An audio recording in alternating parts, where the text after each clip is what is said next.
Good evening and welcome to News at 10 on TV3 with me, Grace Hamwa Asarewa, also live on DSTV channel 279. Let's take a look at the news highlights for the day.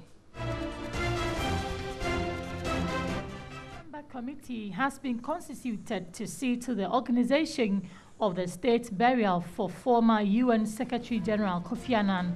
A statement signed by the Director of Communications at the Presidency, Eugene Ahim, named Ambassador Annan Keto, a diplomat and former Secretary to the Cabinet, as chairman of the committee. Family of the Dansoman District pastor of the Seventh-day Adventist Church who died through a fire outbreak last week have been interred here in Accra. The wife of Pastor Atokese, his two children, niece and mother-in-law, died when fire gutted his apartment at Dansoman, a suburb of Accra. A resident of Palugu in the Upper East region is proposing the construction of a dam to harvest water spilled from the Bagre Dam in Burkina Faso. Such an intervention, he contends, would rather promote agriculture than the annual devastation caused by flash floods caused by the spillage.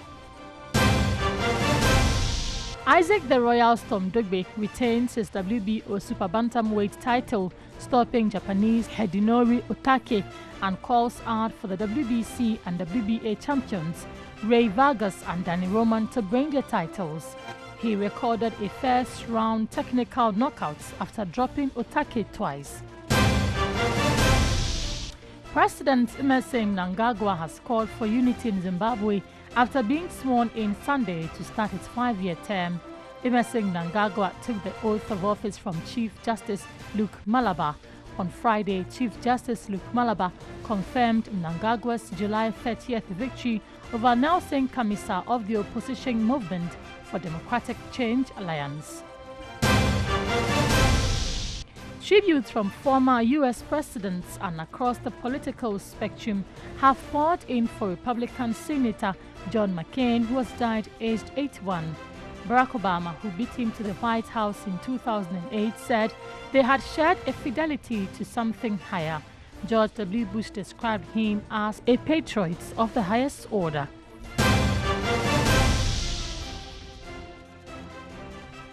Many thanks for joining us. Let's talk education, because players in technical and vocational training are asking for adequate resourcing of technical and vocational institutions to impact practical skills in the youth.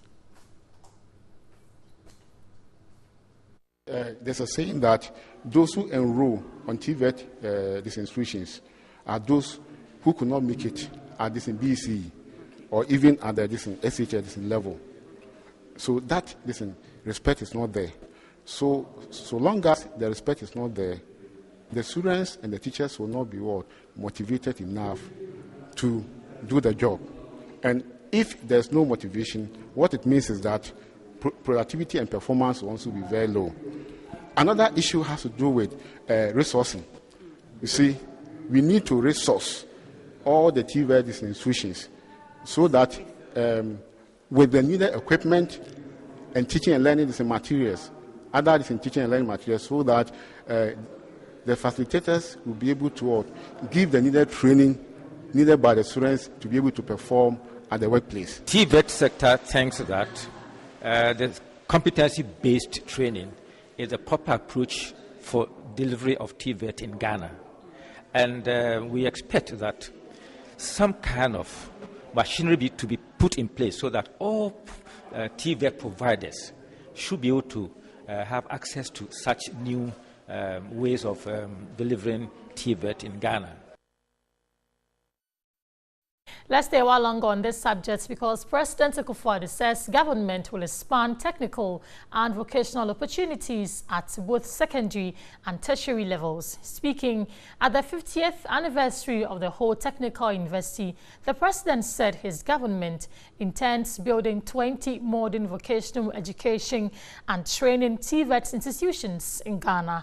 Government, the president said, will strengthen the linkages between education and industry, as as well as empower young people to deploy their skills to employ themselves and others. Government will also construct 20 modern TVET institutions across the country, as well as upgrading some 35 existing ones.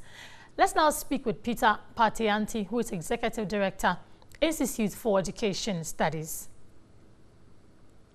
Good evening to you, Peter. Thanks for joining us. Good evening. So this new policy direction by government to place TVET institutions in the country under the direct supervision of the Ministry of Education, how significant will this move be? Thank you very much. Over the years, one of the biggest problems that have faced the TVET sector is the dispersed nature of authorities that were supposed to, or that are supposed to supervise the activities of the various TVET institutions. So last year we proposed, the Institute for Education Studies proposed to government that it should try as much as possible to bring all these TVET institutions under one body. And it's a welcoming news that all the TVET institutions are now coming under the Ministry of Education. It's a very significant move in the technical vocational education sector. And now we're also talking about a 5-year strategic plan for TVET, including setting up a council who is dedicating a whole division of education service, technical and vocational education with its own director. Will you also describe this as a good move going forward? Yes. You know, the Institute has been part of consultation forums in the drafting of the 5-year strategic plan for the technical vocational education sector. Now, some of the problems that we identified are some of the problems that the professionals that you spoke to mentioned: resources, qualified teachers, clear progression for those in the sector, and that idea of perception that have bedeviled this particular education sector. Now, what we think should be done at this time is that, what we think should be done at this time is that the government should try as much as possible and roll out this particular strategic plan. And as it has indicated, make sure that the particular coordinator, or as the president indicated, that the deputy minister for primary education, primary education is supposed to also supervise that. I think when all these things are brought under the purview of the ministry with a specific minister focusing on it, a lot of the problems that we have encountered in the TVET sector would be addressed. We think that it's a critical sector in the economy, and if government is able to work well and improve that particular sector and link whatever the TVETs are doing to industry, and especially feed the technical institute, the technical universities with the products from the various TVET institutes in the country, we are heading towards a very progressive society and an advanced economy. So there's this public perception out there that students or people who go to TVET institutions basically or should normally be dropouts. How can we change this perception, especially with this new introduction of modifications? One, it was on us as stakeholders to educate the public about the importance of technical and vocational education. We should understand that it is not for those who are academically weak. People have various interests and various skills that they are able to exhibit at different points in time. And therefore, if a student is able to do one thing or use the hand to do certain things and might not be able to maybe do the purely grammar work, it doesn't mean that the student is a failure. And the idea that we push those who are not able to pass to this particular institute should be looked at. I think that parents should also observe their kids and look at where they are interested in and push them to undertake some of this technical and vocational education. Lastly, the guidance and counseling session of the Ministry of Education has a critical role to play in this. And we think that if they are well resourced, they will be able to guide students in choosing the right career path that will enable them become employable at the end of the day. Because one of the biggest problems we are facing as a country now is graduate unemployment. And most of these graduates are those who were trained in the arts and humanities. You see, so if we want to change this particular trend that is happening in the country, then we need really to focus on providing technical and vocational education for our children. It does not mean that those who are going to that sector will be those who are academically weak. No, it's not like that. Yeah, so we're talking about a 5-year strategic plan, but we also know that we live in a country where in most cases, government A brings up a plan, government B also has a plan. Going forward, what would you propose we do so that we insulate this 5-year plan from any political interference or political games? I think the first thing that we should understand that we should tell our politicians to take their hands off our educational programs. If you are able to build a broader level of consensus among stakeholders and the various stakeholders are able to push this for it to be implemented, I think that no government will be motivated enough to touch or to change anything that is in this particular strategic plan. The focus is that we need to, if we really want to push this country forward in terms of our industrial growth, then we will need the technical and vocational sector to drive that particular industrial growth. And any government that really is committed to the achievement of this particular trend should focus on technical and vocational education. So this particular strategic plan is good for all of us. Stakeholders should buy into it. They should make sure that all political actors implement it to the latter and ensure that everything is done according to how it's planned. We think that if you're able to do that, it should be possible that within the next 5 years, we'll give a different face to our technical and vocational education in Ghana. Thank you very much. I have been speaking with Peter Pate-Anti, who is Executive Director of the Institute for Education Studies. This is still News at 10 on TV3. We're back with more stories after this break. Don't go away.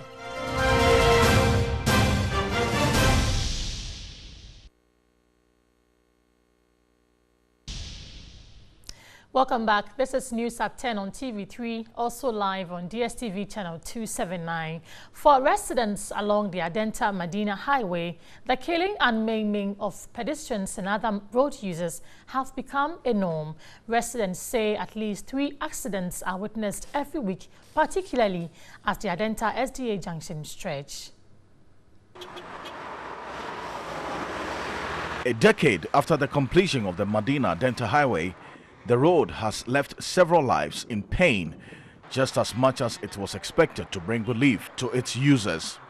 The absence of a functioning footbridge between Medina Zongo Junction and Adenta Barrier has left several families and witnesses telling gory stories of how users of the dual carriage road lost their lives or became maimed. And it seems complaints over the years has fallen on deaf ears. Such is the story of Julius Michael Okreku.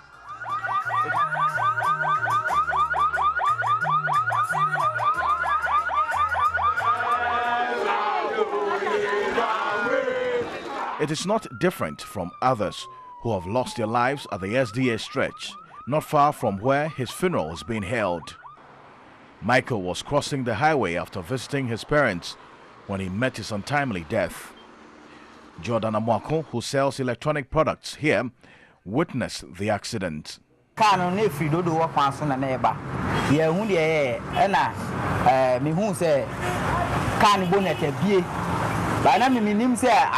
was around 6 p.m. in the evening. Initially, we didn't realize it till we saw the driver with his hands on his head. He tells me on the same day, 3 other accidents occurred. His colleague and friends all had gory stories to share about the SDA Junction Highway. Issa Hassan knocked and killed a pedestrian 2 years ago, just around the area. As a commercial driver at the time, he explains why he no longer drives.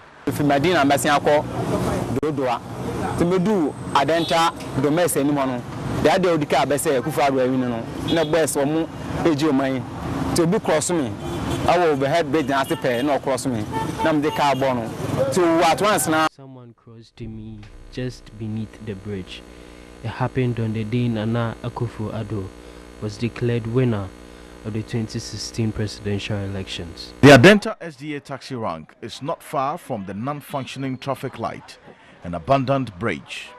And the sentiment of the drivers here isn't any different from all the people we spoke to. They are livid and disappointed in leadership of both Adenta and Medina local authority. Traffic light, I say, but obedience and overpassing, so 1 year, 1 year, so 1 year. It has been 2 months since the traffic lights got defective. Since then, nothing has been done about it. The government builds this overpass, I'm quite sure, it will minimize the rate at which these accidents occur. This is not the first time residents or road users have complained. Brother of Julius Michael Okreko, Nicholas Asante, who lives nearby, where his only brother died, says he is shocked by the developments on the stretch. We wonder if those who built the road really care about the people who live in the community. And we keep dying. So, I mean, there's some of the assemblymen and the people in the area have been talking about a demonstration, because maybe we need a big demonstration to show visible anger over what is happening. Nicholas tells us on July 31, the day he lost his brother, a nurse at the Legon hospital said his brother was one of over 50 dead persons brought to the hospital within a period. I can tell you I've seen many accidents, but you know, when it's not really close to you, well, you saw the accident, the people will deal with it themselves. So imagine if we have 3 every week, we should even surpass the 50 that the nurse was talking about. Residents are at a loss to what is preventing a lasting solution. Residents are worried many more lives would be lost if nothing is done about the state of the road. Let's stay on the roads for a while longer, because portions of the Tema motorway roundabout have been closed to the motoring public to pave the way for work to continue on the interchange expansion project. The 3-tier single-point diamond interchange, estimated at $54 million, is expected to be completed in 2 years. Portions of the Tema motorway roundabout affected by the closure include the Tema Flower Stretch and Tema Port Stretch to the former Uwando filling station, which connects to the Shaman Timber Market roundabout. Alternatively, motorists will be required to use the toll routes close to the roundabout as temporary access routes out of the roundabout. Contractors working on the project, Shimuzu Dai Nippon Limited of Japan, have already constructed bypasses near the Flow Lorry station through to the former Wando filling station. The chief engineer with Ghana Highway Authority, Joseph Yabua, noted the bypasses are to serve as exit routes for motorists traveling from Accra through the roundabout to the Tema Port, Aflao and Akosombo. We are advising motorists who are going straight to Tema from Accra to select their lane immediately after the toll booth, so that they will slip right and go to Tema instead of coming to the roundabout, to enable them to exit fast to Tema. We have also provided emergency alternative routes to bypass the roundabout. He indicated the major work will be the construction of the underpass. And that underpass will form part of the N1, that is the Aflao to Alubo route. That will be widened onto 3-lane dual carriageway. We are going to widen the roundabout onto stage 2, on the Ashaman motorway end. And that is how we'll also continue stage 3 to widen the roundabout. So the detour road is going to be in place throughout the period of the project. 60 police officers and other construction workers have been deployed in traffic management. After things normalize, we will withdraw and maintain about 8 throughout the entire period. When there is a need for us to increase our numbers, we add. Cautioned any breach in traffic regulation will not be tolerated. We don't want to see people using the siren, blowing their horns needlessly and jumping the traffic. We don't want any you know who I am attitude here. The area where the exercise is taking place, we don't want to see people crisscrossing. No driver should come and park, either to offload or to load. We will arrest you. The traders that have been evicted, they shouldn't come to this place. Okada people don't want to see them. They shouldn't come and create problems for us. The 3-tier single-point diamond interchange to replace the current Tema motorway roundabout is a gift from the government and people of Japan. And that's how we end this edition of NEWSAT10 on TV3. It was also live on DSTV channel 279. My name is Grace Hamwa Sari. Many thanks for joining us. Good evening.